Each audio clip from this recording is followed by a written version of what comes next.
안녕하세요. 시니어 건강 바디 밸런스로 완성하라. 저자 박중림입니다.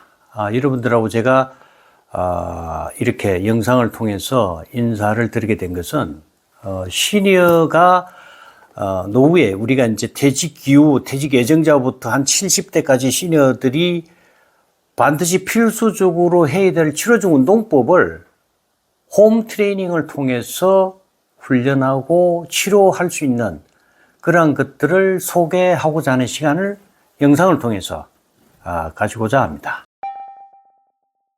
시니어 밸런스라는 이 건강을 밸런스를 완성하라는 이 책을 여러분들이 보시면은 내 건강은 내가 반드시 지킬 수 있도록 이렇게 많은 그림과 사진을 통해서 설명을 해놨으니까 가까운 도서관에 가시면은 여러분들이 구매를 직접 안 하시더라도 신청하면은 다 볼 수 있도록 그렇게 요즘은 대한민국의 시스템이 잘 되어 있습니다. 시니어 5가지 필수 운동이라는 건 여러분들이 아침에 한 번, 저녁에 한 번, 2번 정도, 적어도 2번이 안 되면 한 번은 반드시 저녁에 주무시기 전에 이 5가지 운동법들을 여러분들이 시간 내서 해주시면 아마 노후에 실버 기간을 가장 짧게 가지고 우리가 삶의 마지막을 할 수 있도록 건강을 유지하는 방법입니다. 제일 먼저 우리가 하는 게 어깨 밸런스에 대한 문제입니다. 어깨 밸런스를 잡기 위해서 목 맥힌지에 대한 운동입니다. 목팸 운동. 목팸 운동이 있고 그 다음에 목 어깨팸 운동이 있고 그 다음에 허리팸 운동이 있고 그 다음에 다시 발 아치 걷기와 의자 침대에서 일어나는 법, 앉는 법 5가지가 있습니다. 여기 보시는 것 같이 책의 116페이지에 목팸 운동이 있고 123페이지에 어깨팸 운동이 있고 그 다음에 126페이지에 허리팸 운동. 그 다음 발 아치 걷기가 제일 중요한데 여러분들이 여기에 책 표지 안쪽에 하고 187페이지에 있고 그 다음에 의자나 침대에서 앉고 일어날 때에 어떤 자세를 취해서 습관화시켜야 되는가 하는 것은 페이지 142페이지에 있습니다.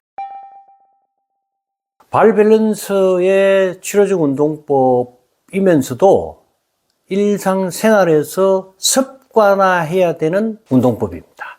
이 운동법은 일명 우리가 소파, 침대, 의자에서 앉고 일어서는 운동법을 얘기하는데, 자, 시니어가 되고 퇴직을 하고 나면은요, 우리가 젊을 때 사용하는 침대를 우리 체형에 맞게 바꿔야 된다. 무슨 말이냐면은, 젊은 친구들 침대는 굉장히 높습니다. 우리는 대부분 키가, 시니어가 되면 60 정도를 기준으로 보면 70 정도 되면은요, 한 3cm 정도가 다 줄어들게 되어 있습니다. 누구나가. 이제 나이가 더 들면 또 더 줄어들죠? 그럼 어떻게 돼요?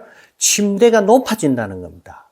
내가 줄어들었지 침대가 높아진 건 아니에요. 상대적으로 침대가 높아요. 그래서 반드시 지금 여러분들이 보는 것처럼 침대가 높으면 안 되는 겁니다. 내가 앉았을 때에 다리가 이렇게 90도 정도.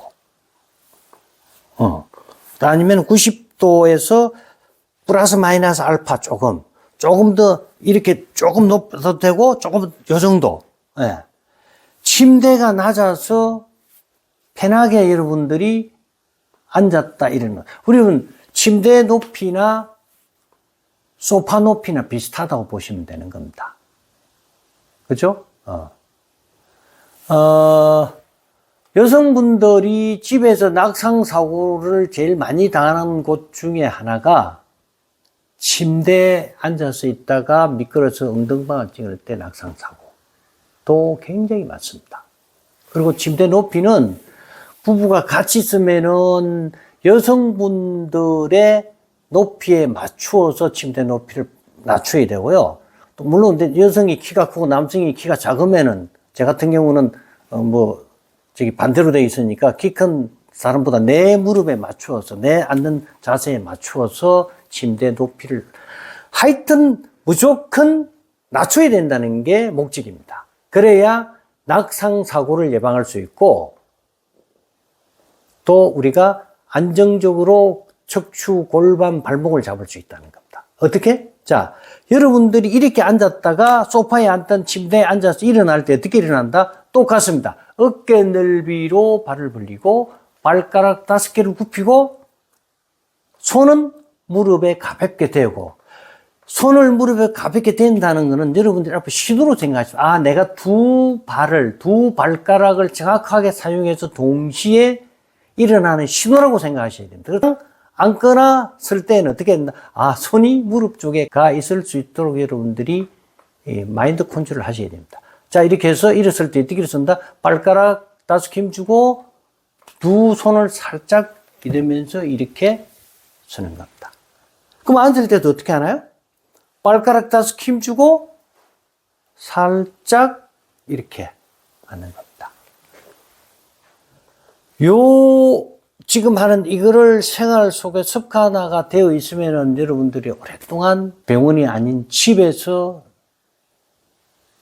자존감이 높은 삶을 살 수 있고요. 만약에 그게 습관화가 늦으면 늦어질수록 또는 가까운 시일 내에 나이가 들면 어디로 가야 된다? 병원으로 가기가 쉽다는 겁니다. 반드시 이렇게 어떻게 한다? 발가락 5개 힘주고 두 손으로 동시에 된다. 제가 그 어깨 방석 운동, 골반 방석 운동 할 때 일어나는 자세가 전부 두 발을 사용하는 걸 계속 강조를 해왔기 때문에 여러분들이 이제 3번 정도 강조를 해왔잖아요. 이 삼성 장군입니다. 그래서 여러분들이 반드시 앉을 때, 일었을 때, 소파에서 앉든 의자에서 앉든 한 템포를 늦추어서 하시는 자세. 자, 이 자세가 훈련이 되면은요, 여러분들이 화장실에 세면대에서 할 때도 이렇게. 자, 이렇게 내려갈 때도 엉덩이를 뒤로 빼는 게 아닙니다. 살짝 당기고 허리가 C커브를 만들면서, 자, 한번 볼까요? 이렇게 해서 이렇게 되면 항상 기본적으로 이런 자세가 되는 겁니다. 이런 자세. 보이시나요? 이렇게?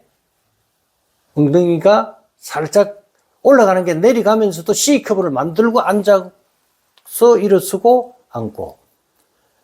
할머니들이 외손주 보다가 다 무릎 나가 허리 나가는 겁니다. 근데 외손주를 보던 밑에 물건을 들던 이 C커브를 이렇게 무릎까지 맞추어서 이렇게 앉고 수고해야 된다는 겁니다. 굉장히 중요한 자세입니다. 이 자세를 기본적으로 습관화 시켜야 된다는 겁니다. 다시 한번 말씀드리지만은 밑에 물건을 들든 아니면 손주를 보든 뭘 하든 세면장에서 일을 하시든 또는 설거지를 하시더라도 항상 양발을 벌리고 발가락 5개 힘을 주고 동시에 양쪽으로 사용해야 된다. 한쪽이 불편하다 한쪽만 사용하면 금방 여러분들이 몸에 트위스트처럼 틀어집니다. 나이 드신 우리 어르신들 더 보세요. 실버 어르신들 보세요. 거의 어떻게 되어 있는지 이렇게 되어 있잖아요. 그런 분들은 질병이 많지만은 꼿꼿하신 분들은 살이 좀 쪄도 상관없어요. 골격만 바르면 질병 크게 없습니다. 그래서 반드시 발가락 5개 힘주고 어깨 넓이 벌려서 동시에 힘주고 일어서고 앉는다. 그 다음에 이게 반 스쿼트 자세처럼 보이는, 다시 한 번 더 보여드리지만 보세요. 이렇게 그래서 요런 자세, 요런 자세로 움직이고 활동한다는 겁니다. 여러분들이 제가 이 자세를 하고 하는 거는 오로지 발목과 발가락 힘으로 하는 겁니다. 이게 주 메인입니다. 그죠? 이렇게. 요렇게 계속 운동을 시켜서 저희들 센터에는 외손주 보다가 아프신 할머니들의 치료법이 이겁니다. 여러분들이 지금까지 해왔는 밸런스 잡는 운동법들을 통해서 건강하고 또 시인의 삶이 나의 자존감과 행복으로 가득 찬 일상이 될 수 있도록 실천으로 옮기고 3개월 정도 의식적으로 하시면은 3개월을 지나면 무의식 속에서도 이런 기본적인 자세들이 몸으로 익혀지게 되는 겁니다. 반드시 몸으로 익힐 때까지 한 3, 4개월만 집중해서 하시면은 시인의 삶은 바디 밸런스로 반드시 완성하여 건강하게 보낼 수 있을 것입니다.